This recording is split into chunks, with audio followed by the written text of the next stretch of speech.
communities that were oppressed and were killed on the basis of their faith, and they did not experience tawfiq or success within this life, but their tawfiq came in the afterlife, in the akhirah. Afterlife So that's doesn't something exist. that's assumed.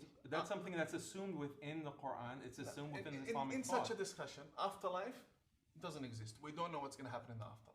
We're Muslims, so we can't assume No. that. Why should we take the atheist assumption that there is no afterlife? Have you been there?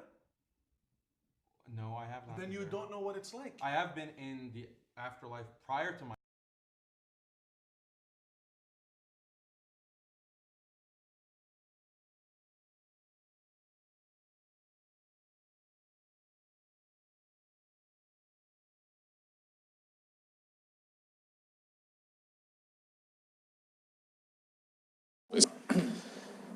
We've all agreed that we need to tell the world that Aisha was 6 years old or 9 years old. We've agreed to tell the world. Why?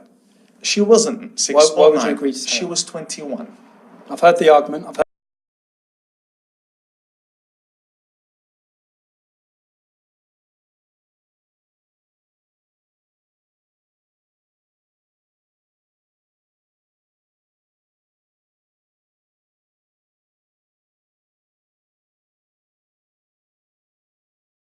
but why would you agree? Why?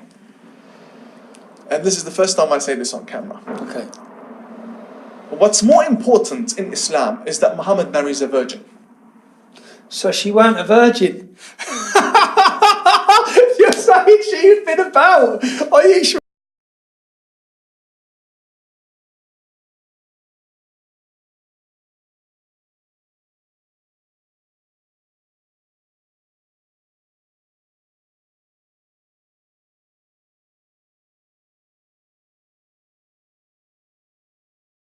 With Imam Muhammad Tawhidi.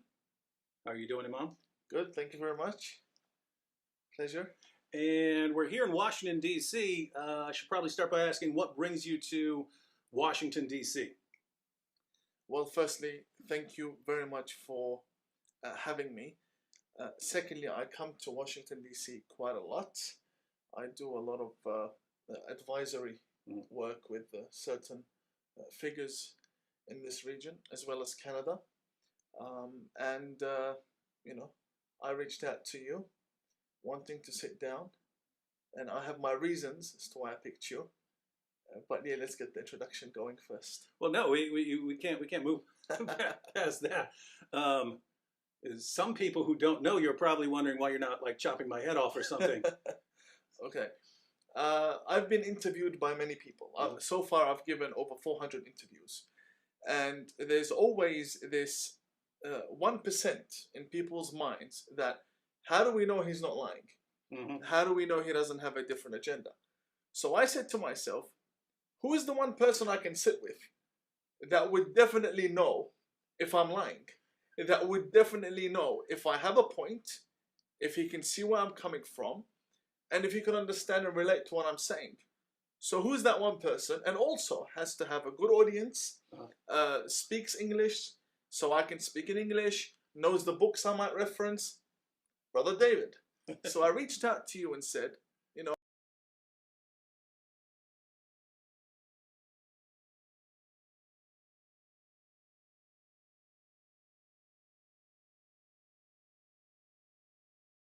Mislead you. I don't say Islam is a religion of peace. I don't say that, by the way. But you're the Imam of peace. Yes, I'm an individual who is peaceful.